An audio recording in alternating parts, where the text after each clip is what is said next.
Influence with DJ Johnny Bravo.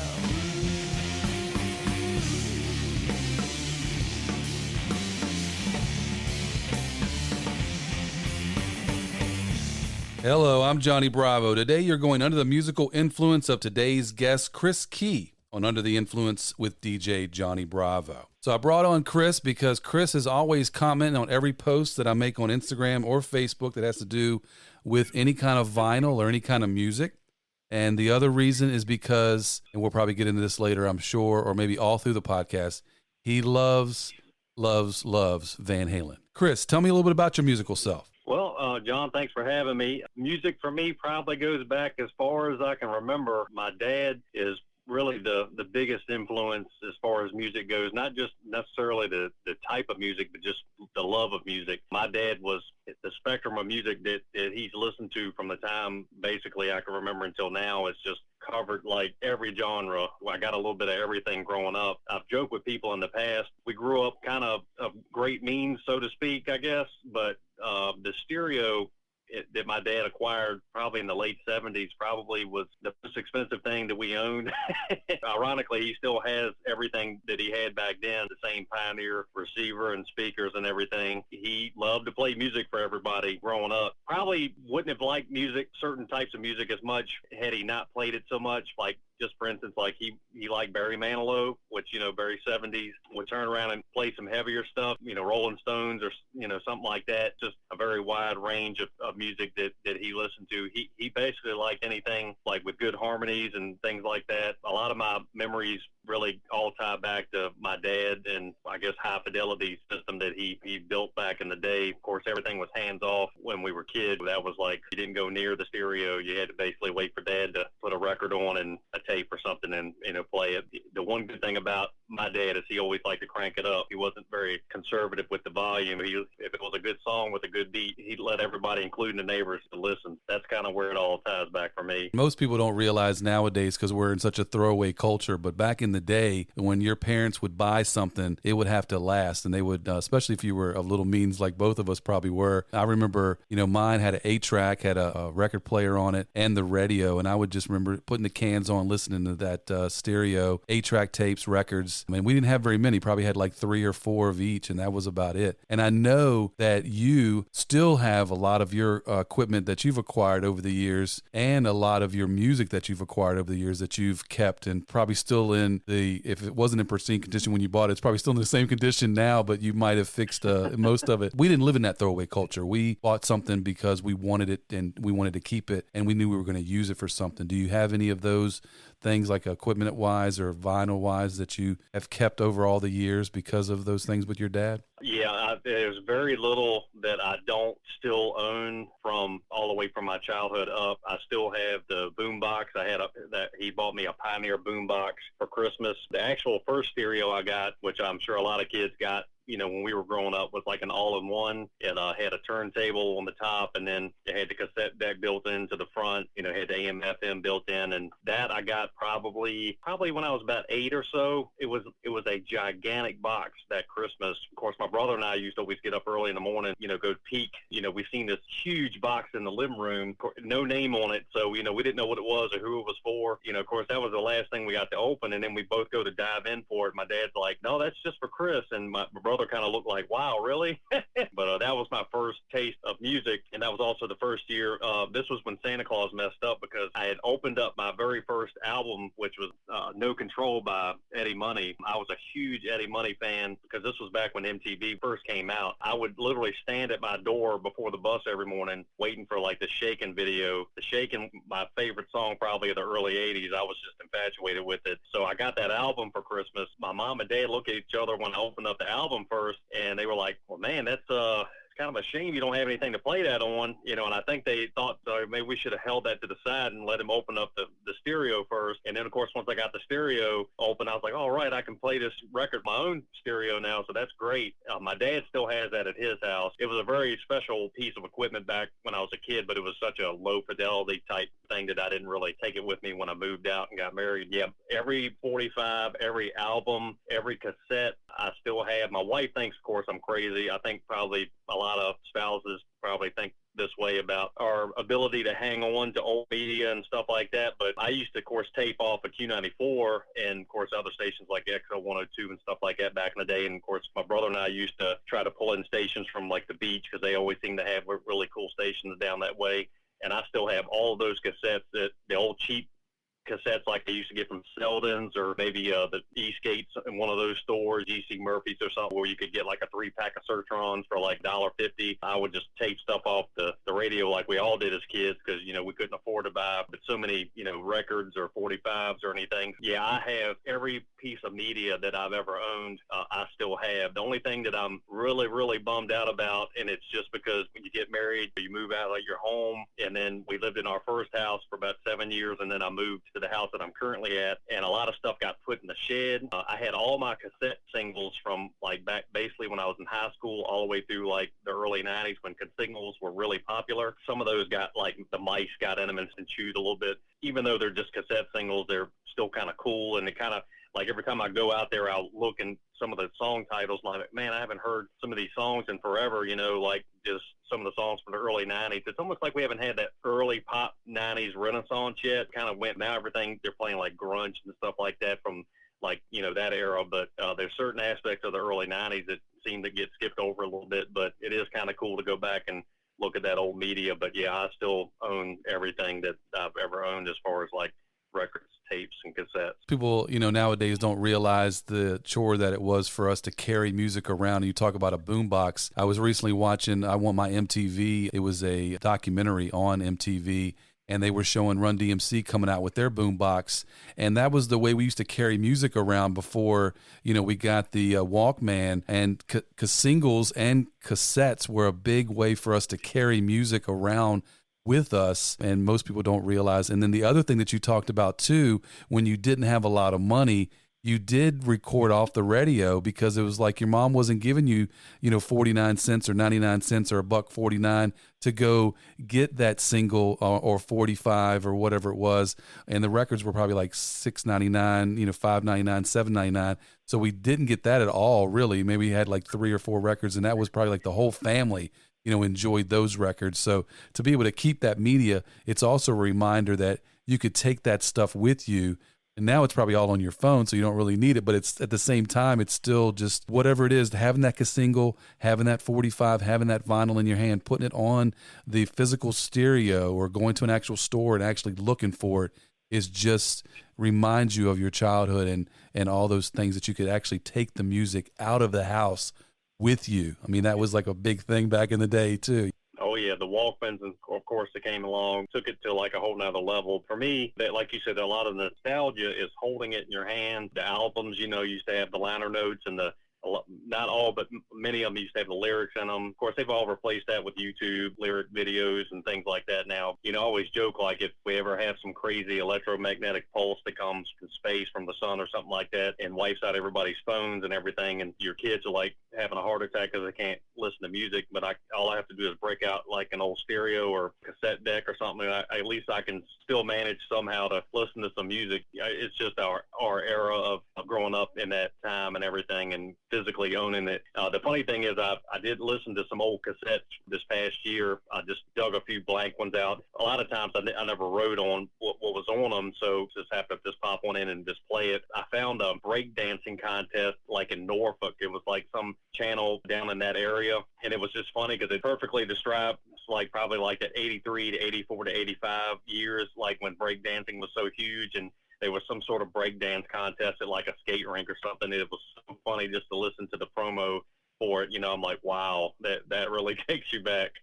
I have a memory of Sean Lambert putting some cardboard down in 7th grade and breakdance. It might have been 6th grade. I don't know what grade it was. I just remember that like it was yesterday. I was just so in awe of that. I didn't know how to breakdance. So when Sean Lambert threw that cardboard down and started breakdancing, I was like, what in the what just happened? I know. Yeah, I was never good at it. We tried it a lot too. We used to put out like sheets of linoleum. There was like an L&M tile right up the street from us, so we would bring sheets of it like that they would throw out to be in the trash, and we'd make these platforms just like that. But I was never good at it. I was always in awe of watching like people windmill and stuff like that. I could pop and lock a little bit, but some of that stuff that they did, I was never that good at. I was just thinking about the popping and locking. Like some of us knew how to maybe pop and lock, but we didn't know how to do the breakdance.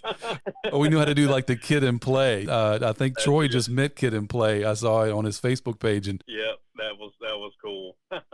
yeah, we might have known how to do the pop and lock or the Kid and Play, but that was about all we knew how to do. Yeah, the robot. To this day, I'll still do a little robot, just to make everybody laugh. But yeah, that's about all I had in my repertoire. It couldn't pull much out. When did you first discover music? For me, it was definitely my dad. The funny thing, it was just so many aspects of it. Like, at night when everybody would go to bed. Even my cousin, I remember telling me this years ago. He goes, "Man, I remember staying over your house when we were kids, and he would have his headphones on, and you could hear what he was listening to, like from the bedroom." And it wasn't because it was necessarily that loud. I guess it's just the way that those big old school headphones, he had some Pioneer, the cups were so huge.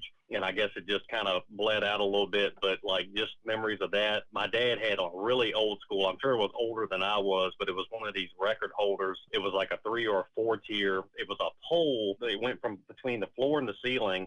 Is like spring loaded, and it had 3 or 4 sections where you just slid your albums into. It was almost like those records he didn't fool with like a whole lot. The ones that were facing my room, the stereo room was like right next to our bedroom. So just remember growing up and seeing that Rolling Stones album. I can't remember which one it is, but it's the one of the silhouette of their head, and it kind of goes on and on into the background. I can't remember what album that is. Just certain albums like that I just seemed like I looked at my whole childhood that he had in that record holder. My dad had the whole shebang. He had the reel-to-reel, the 8-track. Really the nice part was the receiver and the speakers that he had. They just sounded unbelievable. My mom was always a big fan of certain songs with beats. It had a good drum beat to it. Of course, that whole disco era, grew up listening to everything you can think of. One of her favorite songs was Knock on Wood by Amy Stewart, which was like, I think, a remix or a remake of a song from like the 60s, but they put like the disco beat to it. He would always play that for my mom. Pretty much as far as I can remember back, it was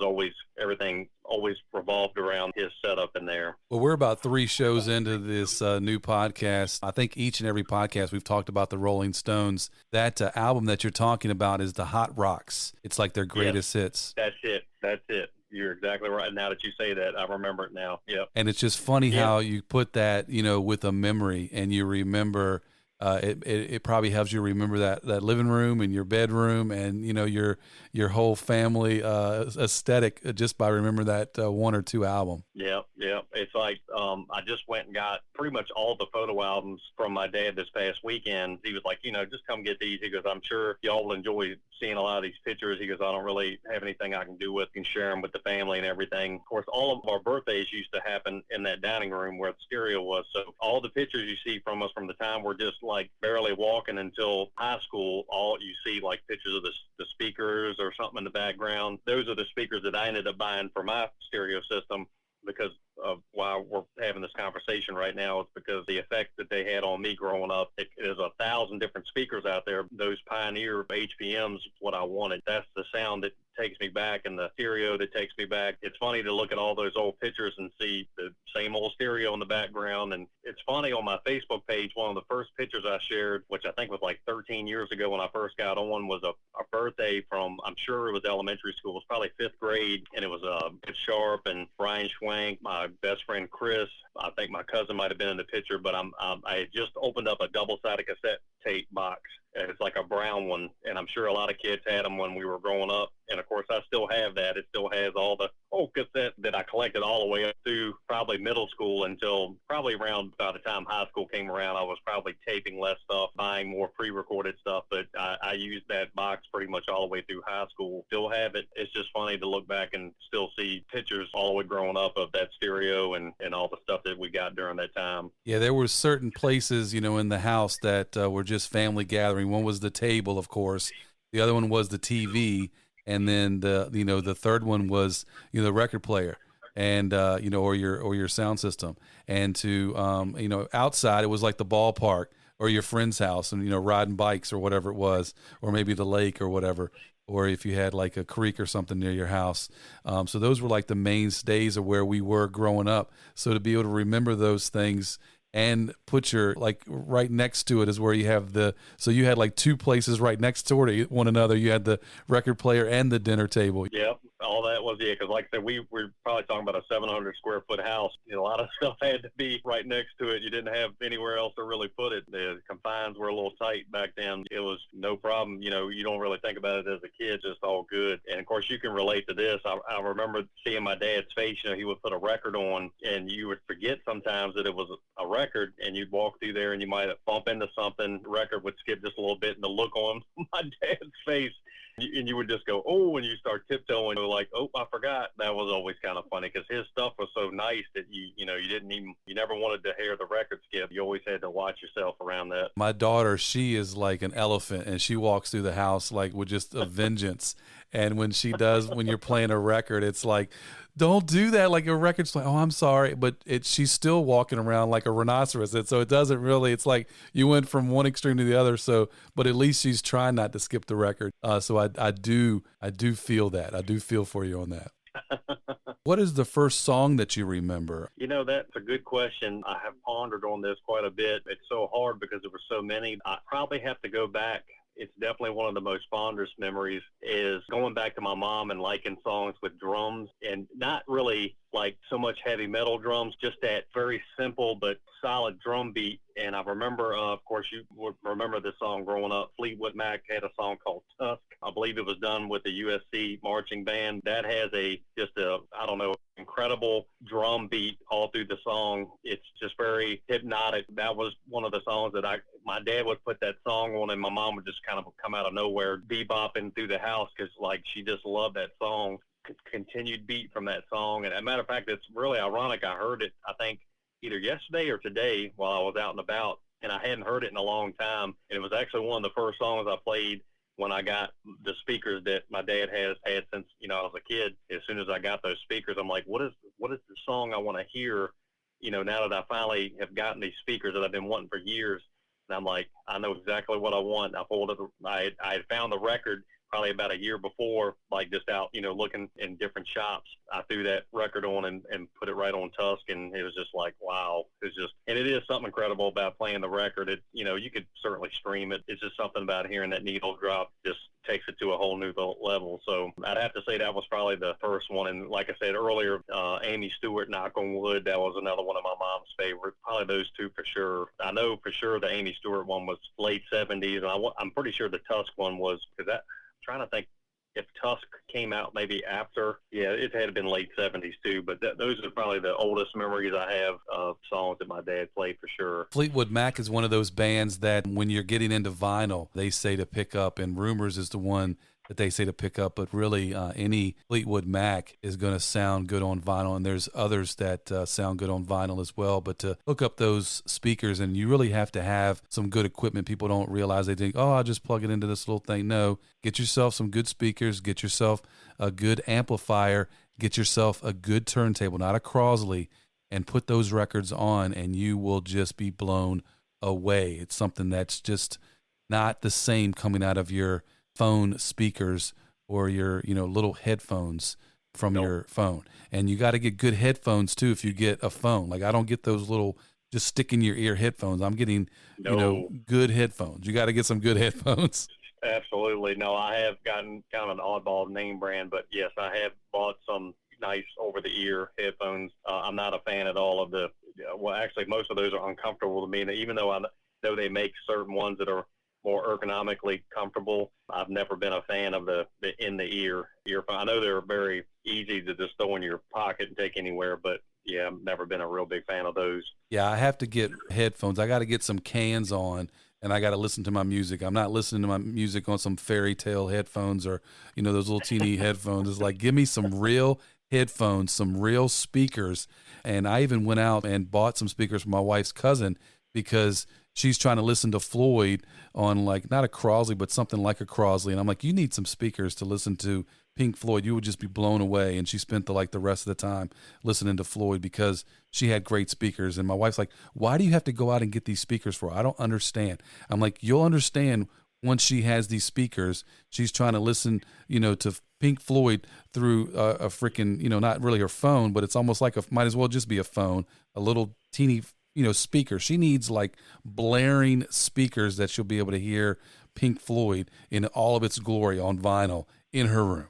And not only to hear it, but to feel it. I think a lot of people don't understand it. Like when you play an album or whatever you're listening to, if you have the right equipment, you don't just hear it, you really feel it. I mean, the bass, not even just the bass of the drums, but sometimes just the bass guitar or the groove. It's just, like I'm with you. It pains me to have to ever listen to music straight out the phone. There are times where, I'm grateful that I have a smartphone on me at all times. So if it's the only thing I have, I'll do it. I'll just pull up Apple Music and just listen to some music, but it's always my last resort. Because even my cars, I've got subwoofers and everything. Now, when I was 20, I had a subwoofer because I wanted to rattle the rearview mirror off the car and that whole thing, and it just sounded ridiculous. You listen to bass tapes and stuff, and you got a kick out of that. As I've gotten older, it's just really because I like to feel the music, not so much that I want it really loud. It just enhances the whole experience. Yeah, when we used to drive down DMV Drive or drive down Virginia Beach Boulevard, Virginia Beach, when we would go on vacation as youngsters in our cars,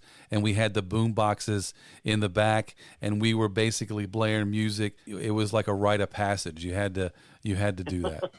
Funny you say that. I don't know if you're being literal, but I know when my buddy and I in high school, we made a couple road trips. I had bought probably in the 10th grade, or the summer after the 10th grade. I bought a huge boombox that I still have from Luskin's on Broad Street, which of course has been out of business for years, but it's a huge Lasonic boombox.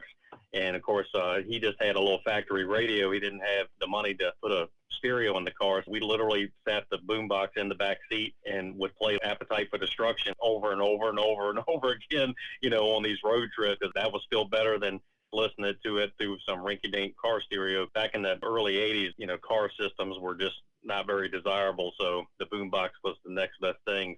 We definitely did that back in the day. It's like that old movie when they're talking about listening to Jimmy and hearing Jimmy. We wanted to hear Jimmy, right? We wanted to hear Jimmy. Jimmy, speak to me, Jimmy. Speak to me. That's right.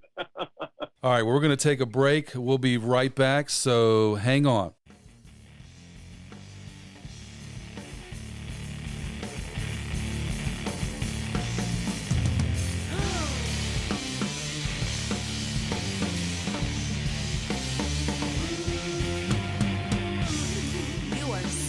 Under the Influence with DJ Johnny Bravo.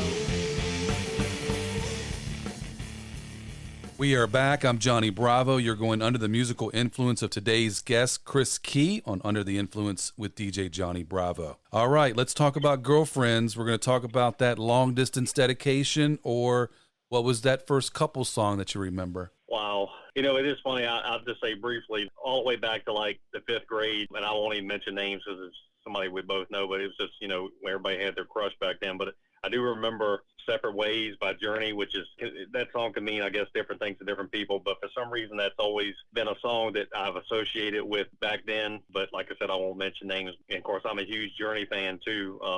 Always have been, really since when Escape come out, which was huge, when Frontiers came out, and that Separate Ways video, just the video and everything, I just remember so vividly. That just always takes me back in time to the 5th grade when that whole deal was going on. I guess as far as my wife and I have been married 26 years now, and when we were dating back in the early 90s, not a lot of people would probably remember this band. It was a band called Steelheart that came out. One of those bands like Firehouse that really came out too late. I think they would have been a lot more successful had they come out like in the mid 80s because of the sound that they had. Their big song was I'll Never Let You Go, like a power ballad. That was definitely our song. I remember we were at Myrtle Beach.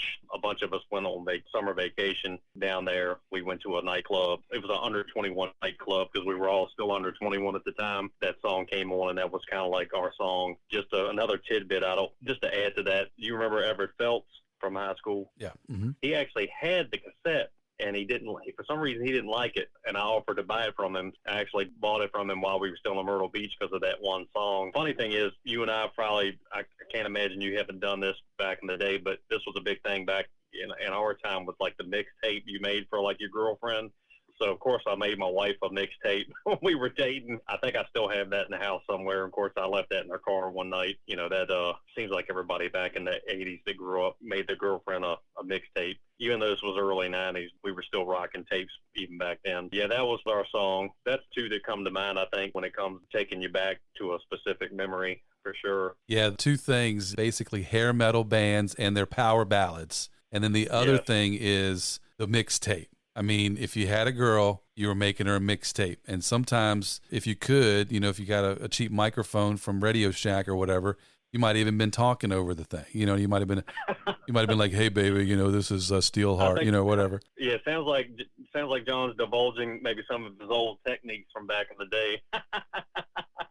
Yeah, my stories always start out with another name, and my daughter is like, did you date all these people? I'm like, well, not at the same time. That's right.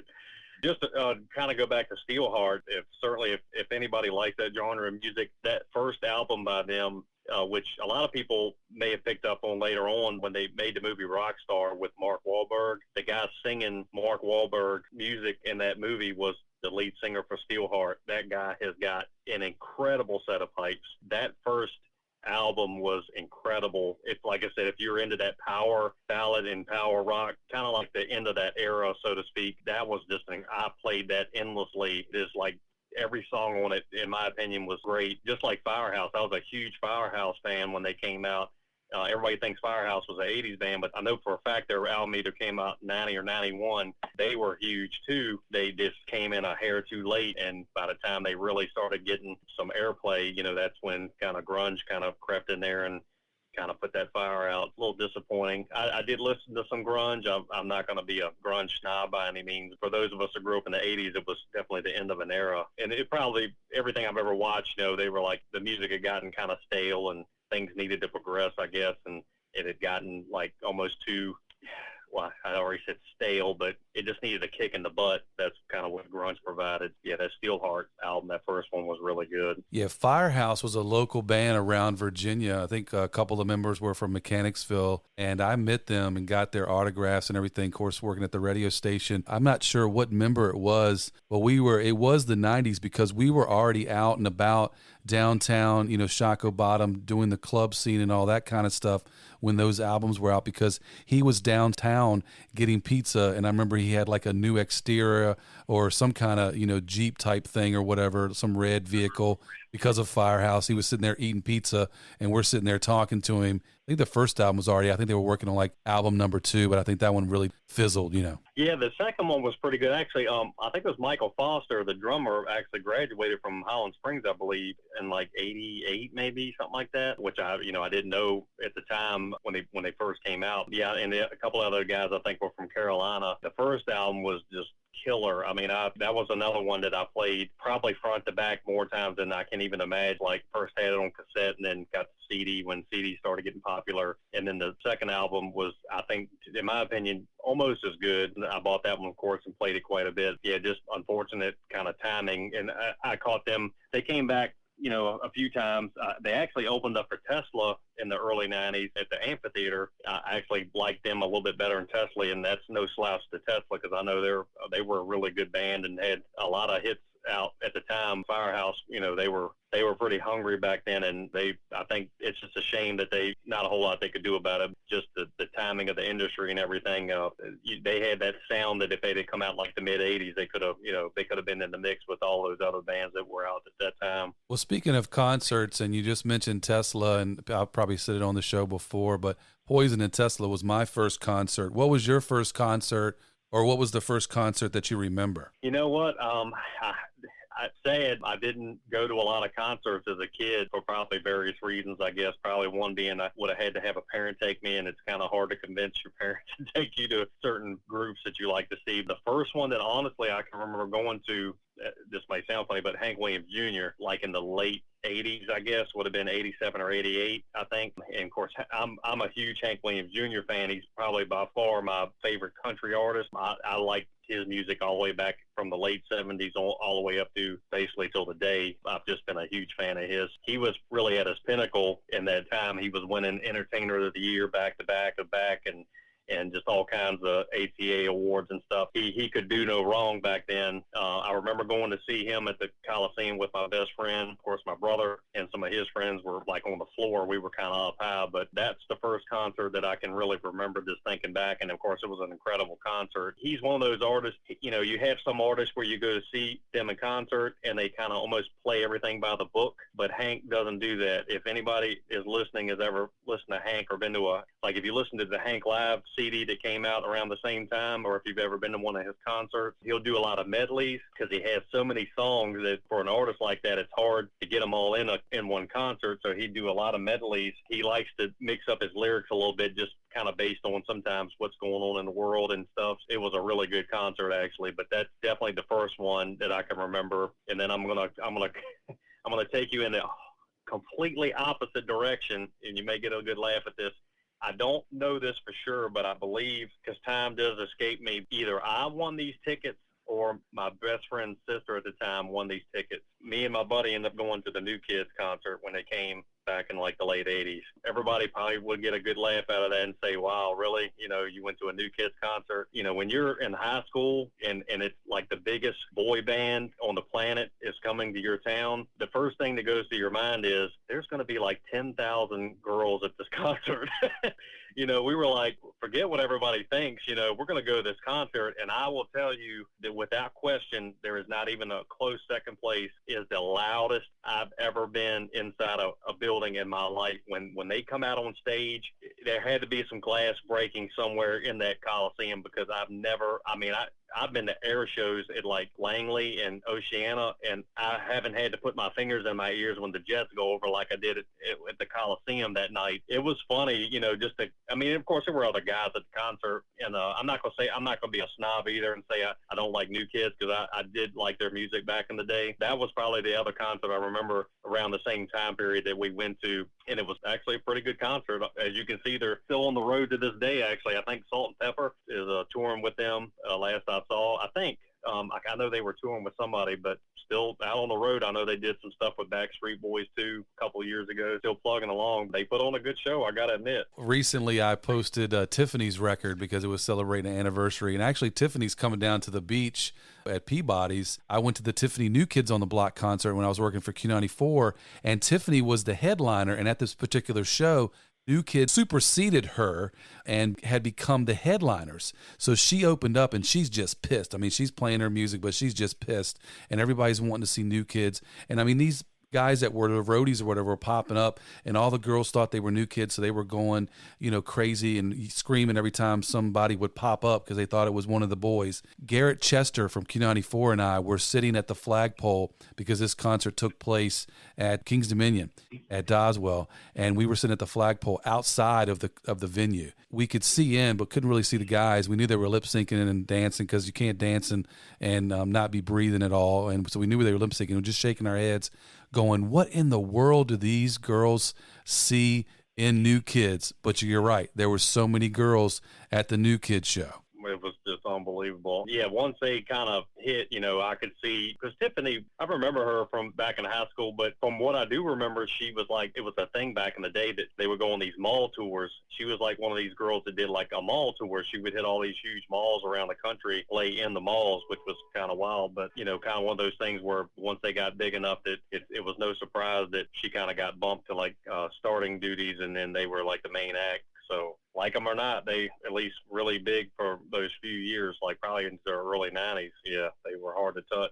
That is a good point about Tiffany and New Kids too. I mean, there are those artists that we like that we just don't want to tell anybody because we're afraid of what somebody might say. It's okay to like, you know, New Kids, and it's okay to like Tiffany. And those artists really defined a generation. We hadn't seen anything like that in our young minds anyway, coming into malls and doing the kind of things that they did as a band. You know, everybody's called it guilty pleasures. You know, what's that one guilty pleasure you have as far as like a musician or something? I don't really think of it as that anymore, because I tend to look fondly. I guess when you're growing up, you think about that more. When you get older, you just appreciate the music. I'm a huge George Michael fan. A lot of people, you know, never I guess they didn't like him because they wasn't cool maybe to like him, I guess, just like because he was in Wham, it's like, oh my God, there's no way I would listen to George Michael, but he is like probably one of my top three. He's right there behind Van Halen. If I had to shoehorn him in, easily in the top 5 artists of all time that I like. Yeah, I don't really look at them as guilty pleasures anymore. People ask me, sometimes in conversation, what music do I like? And I'm like, pretty much anything from January 1st, 1980 to December 31st, 1989. If it's in that time period, I'm guaranteed I like it. They want to play some music and they're worried that I might not like it. If it's in that decade, we're good. We're good as long as it's in that decade. Well, what was your first music purchase, and what record store did you go to purchase that? This is where my Rain Man abilities come in, because I really remember like every first of everything. Just about my first actual purchase with my own money was Ebony and Ivory by Stevie Wonder and Paul McCartney on 45. So that was the first purchase. Of course, I still have that, and it's a picture 45, which is cool. It's got, them two on the cover. That was my very first purchase. I want to say, now I'm a little shaky on where. I'm almost positive that it came from Eastgate Mall. I'm just not sure if I got it, because G.C. Murphy's, for everybody that grew up in our era and went to that mall, G.C. Murphy's had music, a nice little section of music that they had. Of course, Gary's was, the place, but it was either from one of those two locations that I got that. The very first album I ever bought with my own money was Friend or Foe by Adam Ant. MTV introduced me to Adam Ant. I don't know. Radio did play some Adam Ant. I think they played Goody Two Shoes was probably like the one hit that they played on the radio the most. There was another song called Desperate But Not Serious that I was a really big fan of. And of course, this was all induced by MTV. We could just make a whole nother episode of MTV and the influence that it had on me personally as far as music of our generation. Really, that's where a lot of my influences came from for me personally, was from MTV, and Adam Ant was one of those guys. I just thought he looked really cool. He kind of had a unique fashion. He used to put the face paint on. So that was the first album I actually bought with my own money. And then, of course, I mentioned earlier that the first album that I actually ever got, the one for Christmas, Eddie Money, No Control. I really love that album, too. Love me some Eddie Money. He's got that style, kind of carried him all the way through the 80s that I really liked with him. I remember that one. And then, of course, the first cassette that I ever bought, go ahead and hold your heart. I know this is going to be a real big shocker for you. It was Thriller by Michael Jackson.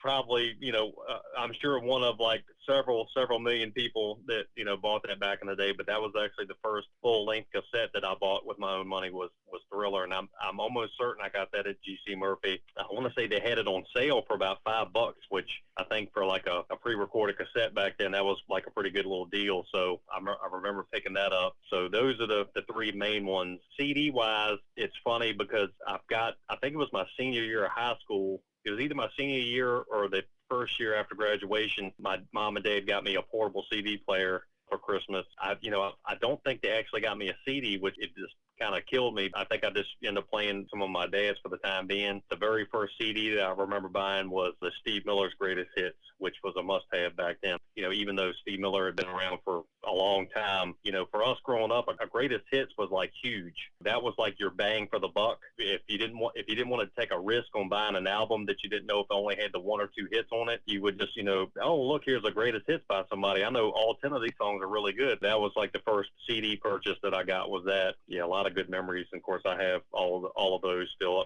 The albums I actually have hanging on my wall in my music room just to kind of remind me of where I started. Wow. I had that on 45 too, that Ebony and Ivory, and there was a really good, Eddie Murphy did a really good thing on Saturday Night Live of Ebony and Ivory that was really funny. Remember that? Yeah, all of those are really great choices there, and you're right about the greatest hits. You had to get a greatest hits at some point for someone, but if you're going to get any greatest hits, that Steve Miller is one. The Eagles is another one. Yes. You have to have those in your collection, and I'm sure there's plenty more, but that's a good starting point for any artist as a greatest hits. And when we were looking at albums and tapes and whatever back in the day, we were like really making sure our money went the furthest, and we were counting the amount of hits that were on that, so 2, 3, or 4 to see who could, have more. And I'm sure looking at that value of that Michael Jackson, because he probably had 7 or 8 off a Thriller, you were like $5. I mean, that's the given. That's like a buck a hit right there. Oh yeah, Thriller was a greatest hits record. I think there were only 2 songs that weren't released actually to radio. Yeah, there was no shock there. And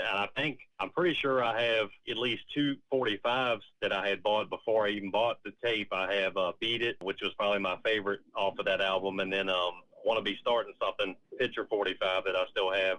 I know I bought those 2 before I even bought the cassette. Greatest hits back in the day were like a no-brainer. I've got several of those. I know Chicago, 87 to like 89 or something like that. I forgot. I remember having that one in high school, and that was one of my favorites back then. But that was definitely the way to go. You know, that's something the kids now don't have to worry about, because with streaming services, you just basically create a playlist of whatever songs you want. When you say greatest hits, a lot of times, a lot of kids probably don't really understand what you mean by that. That's true. And if you get a chance, if you haven't seen it, I Want My MTV, they started that whole I Want My MTV as a marketing ploy for people like in the Midwest and different areas to want their MTV, to go to the cable subscriber and get it, because, you know, MTV almost went under, and we got a lot of our influences from MTV.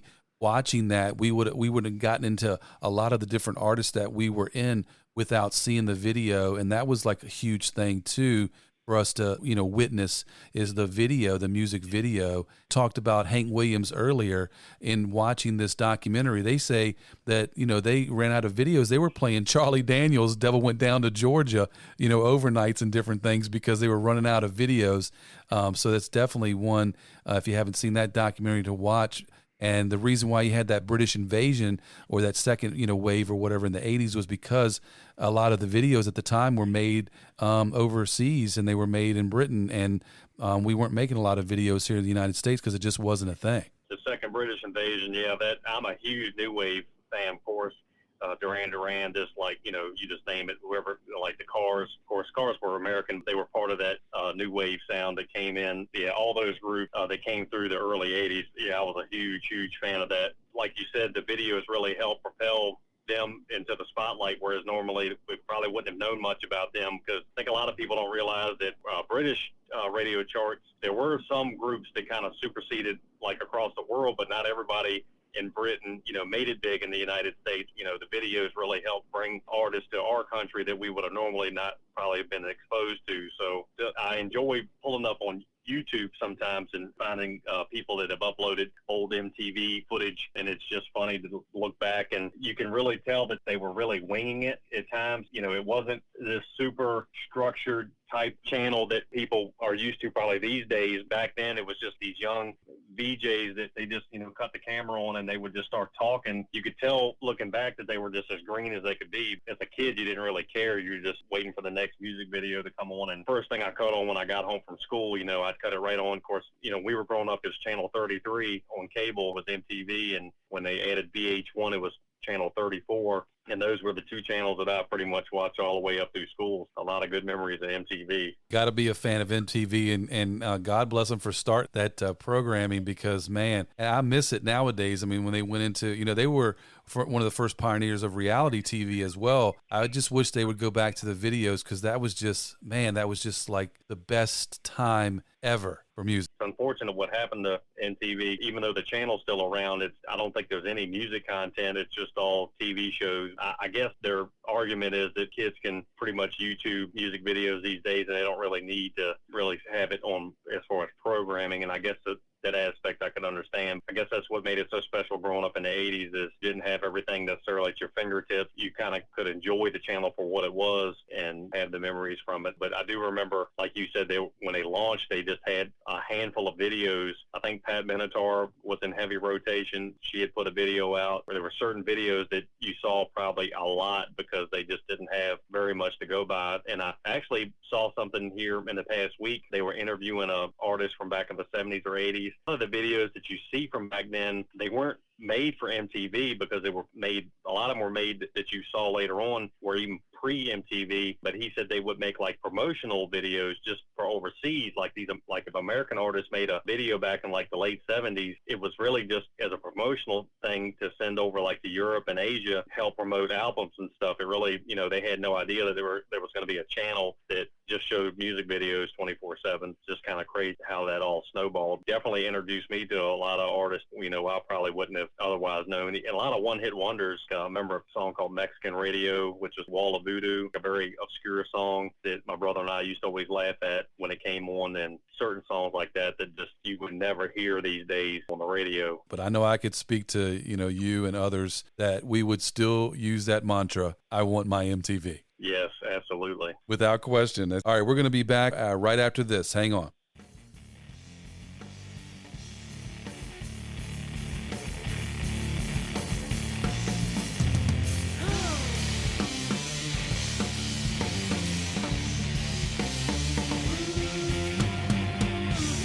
You are still under the influence with DJ Johnny Bravo.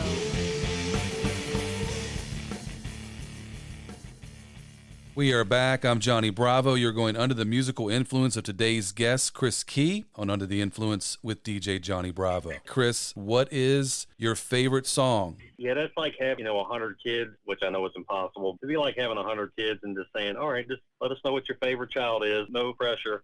I'm just going to take the easy route. I'm like a huge Van Halen fan. I'm going to go ahead and pick a song off 1984 that made it. I know it would probably shock a lot of people because I think when 1984 came out, obviously Jump made a Van Halen fan out of a lot of people, kids or people that grew up during that time. That was like the song that kind of introduced them to Van Halen. The song I'll Wait was my personal favorite on that, and it was just because of the keyboards.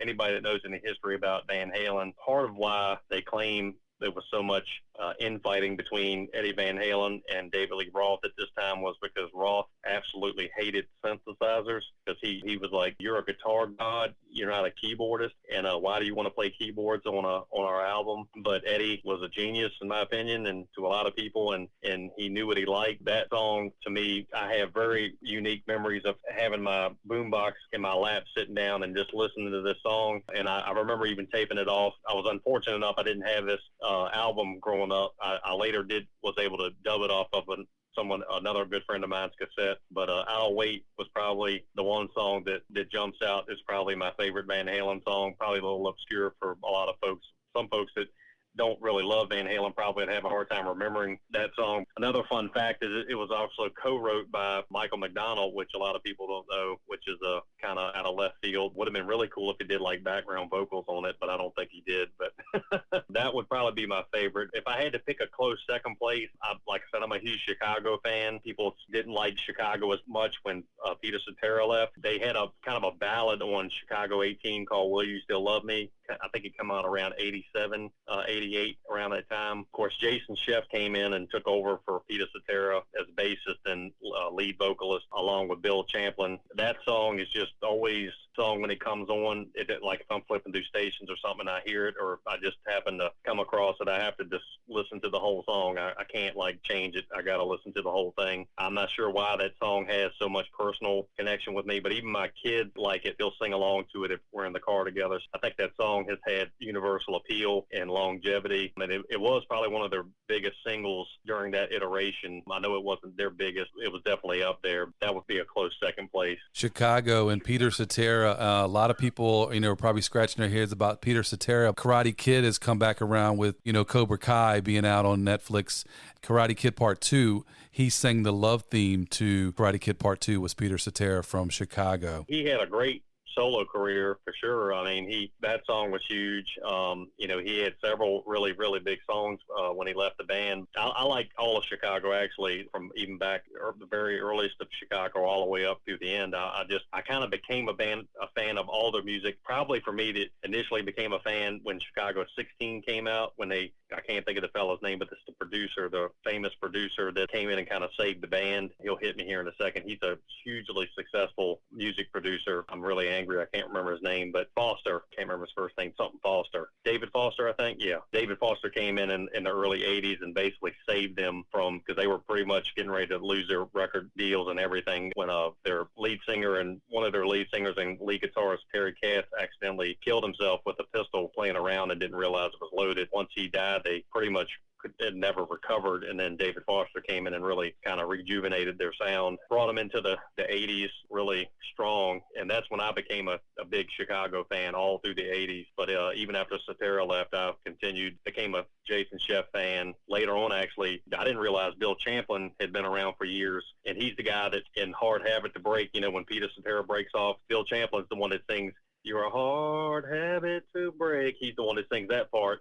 And he's an incredible vocalist. He was in a band back in the 60s called Sons of Champlin, which I had no idea. And then he put out, I think, 2 solo albums in the early 70s, early 80s, around that time. I think it was actually early 80s, 2 albums. And then when David Foster came in, he was like, "You should bring this guy Bill Champlin in." That's when it just went, when Chicago 16 came out, they just went to a whole new level. Definitely a huge Chicago fan for sure. Well, a short story about Van Halen that probably haven't told you. Riding bikes was a big thing back in our day, and they'd built some new homes down near where the road that we lived on.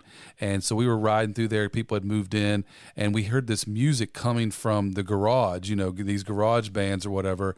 And these guys were playing all their instruments and everything. And I'm riding my bike, and I'm kind of riding through their garage because they had the equipment set up, but they were still kind of, you just were in everybody's business, And they had a copy of 1984 sitting there with the kid, smoking the cigarette and all that on the cover. And I'm just thinking to myself, wow. And then these guys were, I don't know if they were playing Van Halen. I don't know what they were playing. But I was just so mesmerized by that cover of 1984 Van Halen, just riding my bike that day. I don't know if I ever got that album back then. I know I have it now, and I know I listened to it on the radio. But that is like one of my favorite memories from riding my bikes. These cool high school guys, we were, probably elementary school or middle school or whatever we were, and riding our bikes through there and saw that album. And I was just like, these guys are cool. Look at this album with the little kid smoking the cigarette. They're cool. Yeah, that was a little controversial back in the day, I remember. But yeah, that's another album in itself. There's no bad songs on it. I mean, it's just like incredible from beginning to end. I mean, of course, you and I probably both, if you think back, when we found out that David Lee Roth had left the band, you're like, oh my Lord, this is it. They're done. Like how are they going to recover from this? And then they actually had more success as far as album sales with Sammy Hagar, and I was one of these guys. I didn't discriminate. You had like 2 camps back then. You had the Roth camp and the Hagar camp, and I was always Team Eddie. I'm like, as long as Eddie's playing guitar, I'm all in. I love them both. 5150 is by far, to me, 5150 is the Sammy Hagar's 1984. I mean, it's action from front to back. We actually played, because if you remember the video from Best of Both Worlds, on MTV, we did that dance at my wedding. Everybody lined up in a line, and you did your arms, you pumped your arms and, your legs. We did that dance at my wedding reception. I mean, I was a huge Sammy Hagar fan. I thought that he brought like pipes to Van Halen. Roth could wail, but Sammy Hagar could sing. So that was the one thing that he brought to the band that they never had at that level, was the Sammy's ability to sing was just unbelievable. And that man is like in his 70s, and he's still out there singing, still holding it down. Much respect for Sammy Hagar, and I'm really glad that they brought him into the band. There's no telling what direction it would have went in if he hadn't. So yeah, I was in Grand Turk, had my 2015 shirt on from when I went and saw him in concert with David Lee Roth, and the guy came up to me. I'm drinking a beer, and he's like, "Roth or Hagar?" I'm like, "Both." He's like, he couldn't put his head around that. It's almost like it's the older crowd that is like pro Roth, like the guys that were probably already in high school. The first couple albums came out in the 70s. Those are the guys that really cling on to the Roth era. But for us,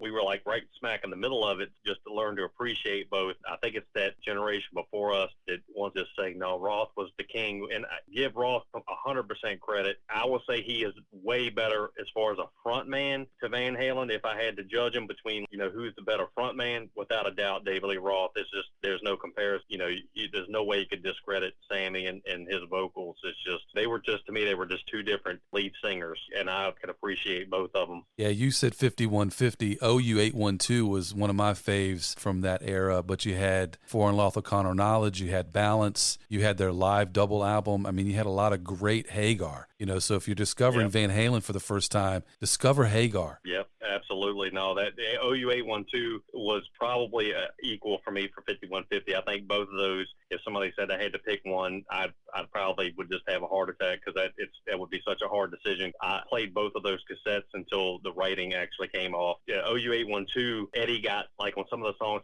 he had a heavier style than he had ever had, in my opinion, like AFU, Naturally Wild, Source of Infection. Some of those songs, I mean, he's like, where, he's just wailing like, it's almost he went heavy metal a little bit. Nobody's ever blamed Van Halen or called him heavy metal per se, like hard rock maybe, but not, you don't really say, they're not like Metallica or something like that. It's just not their style.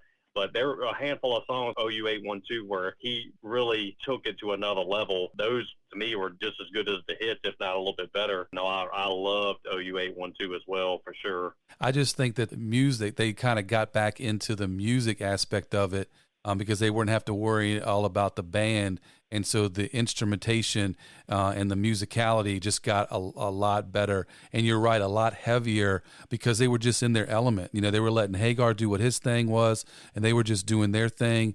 And, I mean, Van Halen were still succeeding because of it. It was just such a glorious time for them. But, speaking of Roth, when we went to go see them in concert, I took my wife with me, and she's just sitting there, and she's like, I don't understand what is going on with this guy. Is he drunk?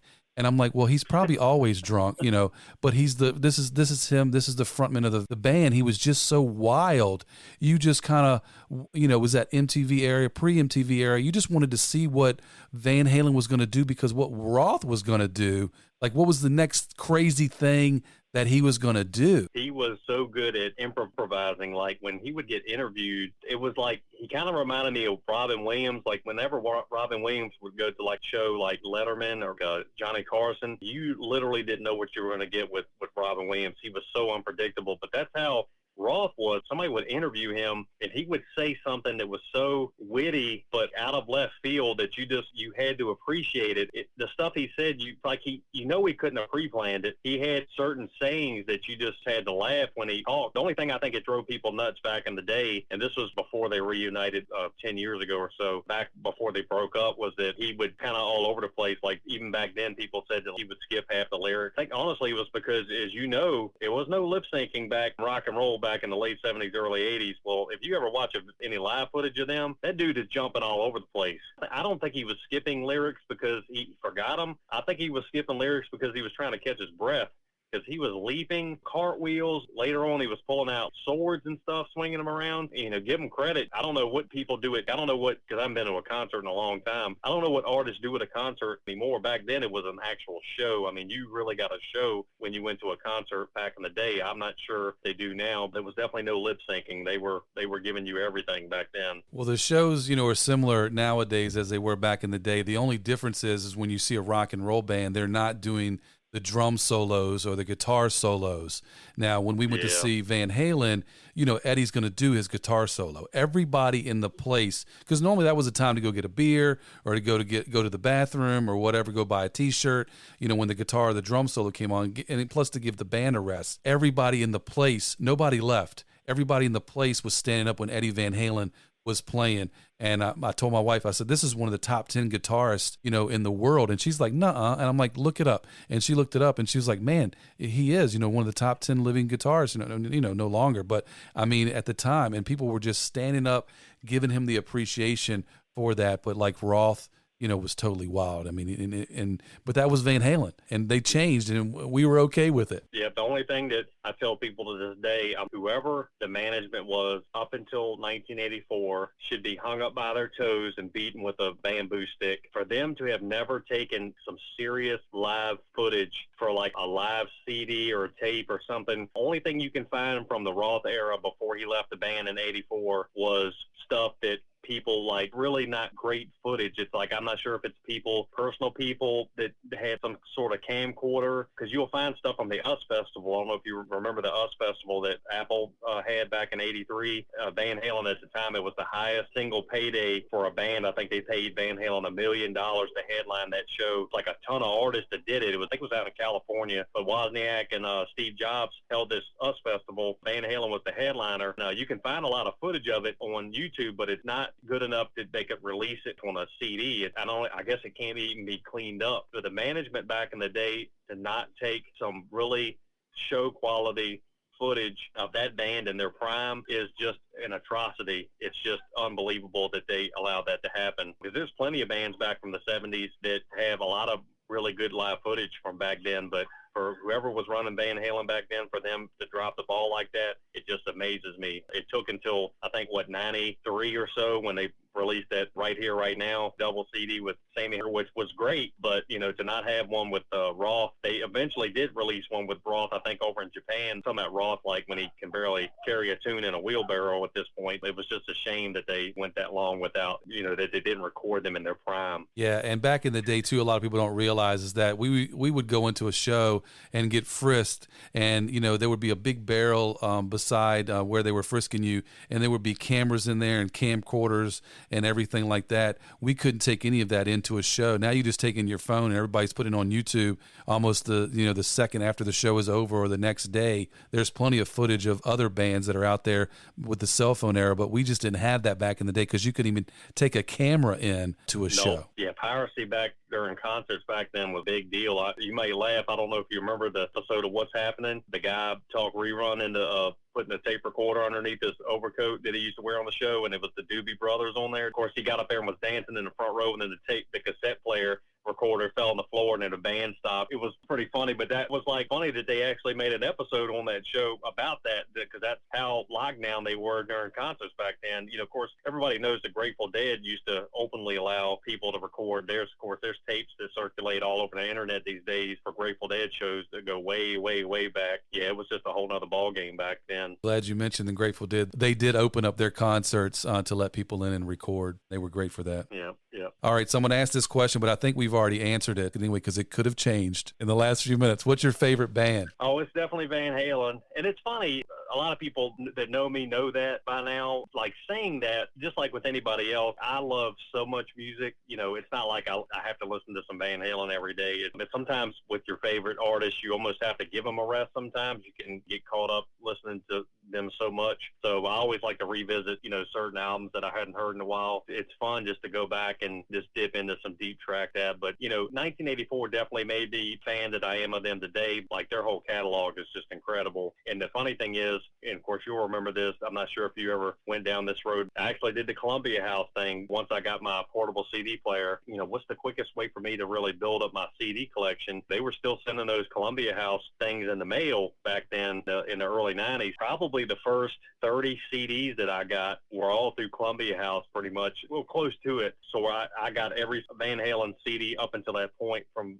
Van Halen 1 all the way up until, at that time, it would have probably been, I'm not sure if Carnal Knowledge was out by then, but if so, I would have got everything up to that point on CD. And of course, I did that with a lot of artists that, I had cassettes on. Once you got introduced to CD, fond as we can all be about cassettes, the quality over time kind of took a downturn. Van Halen will always be like number one for sure. And losing Eddie a little over a year ago, that was pretty rough. You never really think about somebody that you listen to your whole life that's just gone just like that. And his passing was, such a shock because he had kept it so private. It was tough losing him. It is good to see Wolfgang. He just wrapped up his tour. He's got one tour under his belt, but this Eddie passed, the talent that he had and his uncle had, his uncle passed on, because for those that don't know, Eddie's son Wolfgang, he does it all. He does the album he just released this year. He played every single instrument and he sang on it and he wrote every song. Kid has got incredible talent, but the gene pool was pretty good for him. He definitely, not that he didn't earn his chops,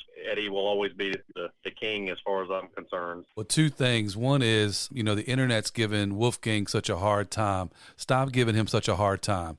He is a great singer-songwriter. He's out there doing it just like his dad did, and people are giving him such a hard time that he's riding on the coattails of Eddie and all that kind of stuff. Eddie was his dad, his uncles, and they were, popular too. Van Halen was popular, but he's doing his thing, and you have to give him credit for that.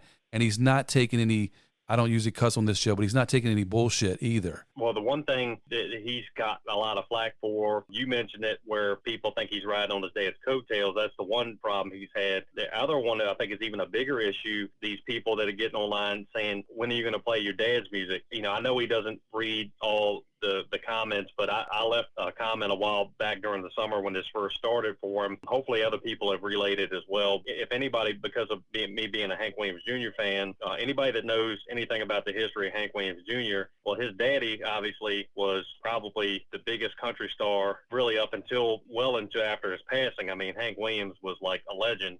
Everybody that knows Hank Williams Jr. knows that they didn't skip a beat. As soon as that boy was old enough to pick up a guitar, they had him playing his daddy songs up until he finally had enough. He faced a lot of backlash back when he decided, I'm going to start playing my own music now. I know Wolfgang's going to go through the same thing. You know, he's going to have people. He's actually took a very funny approach at times. He's cussed people out and said, I don't care what y'all say, I'm never going to play Panama at one of my concerts. And a lot of people, you know, get a good laugh out of it. But I know it is bothering him a lot. He just needs to do his own thing. The biggest difference between obviously Hank Williams Jr. and Wolfgang is Hank Williams Jr. didn't have a whole slew of social media chomping at the bit, you know, every minute of the day. Whereas, you know, Wolfgang, if he picks up his phone, he's just seeing thousands of comments from people all over the world that just want to hear him play Eruption or something, you know, which I'm sure weighs on him a lot because he just wants to make his music. Hopefully he'll be fine. He's got a great mom, obviously. Hopefully he can stay grounded and keep making his music. He's definitely a very talented young man. Singing chops are really what surprised me the most. If you sit down and listen to his songs, I mean, the kid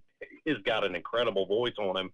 Yeah, I always kind of wondered when he played with Roth and his dad, you know, back when they reunited, how he was going to hang, because Michael Anthony was always known for hitting those high notes. And now I know that they weren't piping in fake Michael Anthony lyrics like on top of him when he was playing with his dad, because, you know, he can really sing. Of course, that might have actually helped him when he toured with them to really get his vocals in order, but the kid can sing really good. So I think the future is going to be really bright for him to carry on the Van Halen name. Yeah, he definitely did, you know, have some really good teachers to teach him his craft and what he knows. And he was on that show when I went and saw him. Anthony, I think, is, you know, with Sammy Hagar, playing with him, you know, doing the Cabo. And I think they recently released an album together. They pal around a lot together too. So I'm glad Wolfgang's out there doing his own thing. And the other thing is with Van Halen, you know, a lot of times people will start with their favorites and just put their favorites on a playlist and whatever.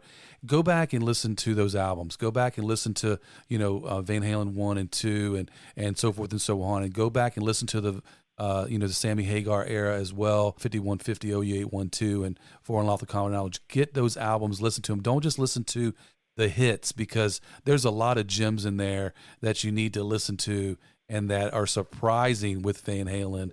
And that have some really awesome songwriting and skills as musicians as well, playing as a band. Yeah, I would say if anybody wanted to pick an obscure album, probably they don't really know Van Halen for, would be Fair Warning. Incredible album. It had kind of a reputation for being a little dark. It's got Mean Street. He always talked about the Brown sound with his guitar, like it was a certain sound. That album seems to me to personify that more than anything. It's got an instrumental at the end called Sunday Afternoon in the Park that kind of goes in it. Michael Anthony used to play some of it in his solo. Just a really, really good album. Definitely an album just to pop in one day and just listen to, give it a good listen. It's really good. Yeah, definitely, you know, rediscover, if you're doing anything, rediscover some of this old music. Just don't listen to your same hits all the time. Rediscover some of these artists that we're talking about. I was just going to say that's the only thing I will say with the new technology that I do like is, like, if you get an Apple subscription or a Spotify, you have the world at your fingertips. Anything you want to explore, you can just ask for it, pop it in, and play it. So if I had to say that's the one positive thing about the technology today is the world is at your fingertips. So yeah, get out there and explore some of that older music. Definitely take advantage of it. All right, well, we've been waiting all day. Are you ready? I'm ready. Here we go.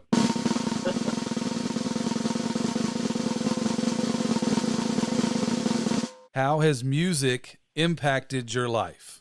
I would say it's one of the biggest aspects really of my life, honest. I know a lot of people, if you had to lose a limb or something like that, and this is kind of hard actually, but people over the years say, well, lost your sight or your hearing, which one would you go with? As horrible as it would be to be blind, I don't think I could, if I lost my hearing, if something were to happen and I couldn't listen to music anymore, I'm not sure how I would really make it. So that it really does put things in perspective. Some people just kind of enjoy music. I know a lot of people that could don't care less about music. It's just kind of like there. They can listen to it, it's fine. But for me, music it's with me everywhere I go. Some people get in the car and just put it in drive and go. The first thing I do when I get in the car is pull up whatever playlist I feel like I want to listen to, whether it's 6 in the morning when I go to work or 5 in the afternoon when I come home. I listen to it when I shower, everywhere. I mean, like, I feel like I can squeeze music in, I do it. For me, it's just a huge aspect. You know, I have so many songs that attach myself to different times in my life. I always use the term Rain Man because I have this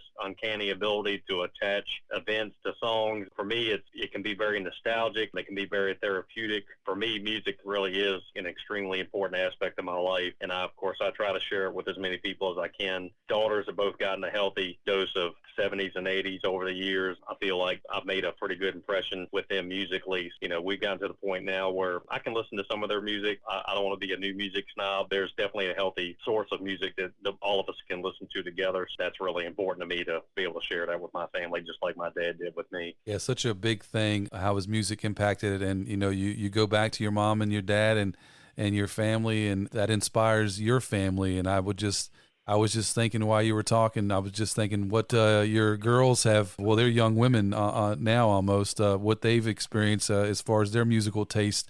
And when they put on a playlist, it's probably like one of my kids when they get into the car and they put on something, it's like, I wonder what they're going to put on.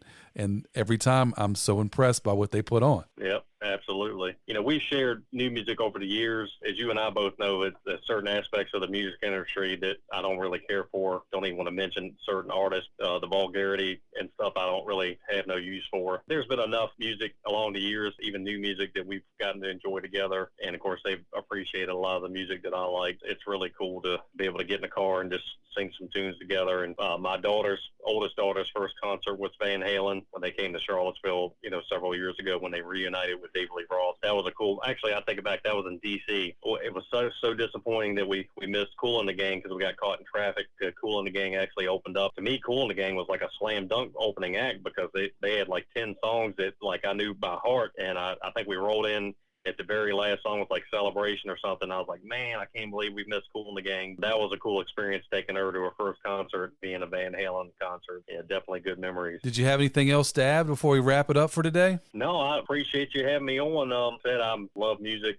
Anytime you want to get together, pick a topic or something, maybe just to go down and talk about MTV or anything, you name it. I'm always glad to come back, share my musical interest with, you know, anytime you want to get together, just let me know. But I appreciate you having me on. Well, thank you so much, Chris. Thanks for going under the musical influence of today's guests, Chris Key on Under the Influence with DJ Johnny Bravo. I want you to go under the Instagram, DJ Johnny Bravo _ Under the Influence. That's DJ JONNI Bravo _ Under the Influence. Please subscribe to Under the Influence with DJ Johnny Bravo wherever you listen to your podcasts. I'm Johnny Bravo. I'll see you next time. Goodbye.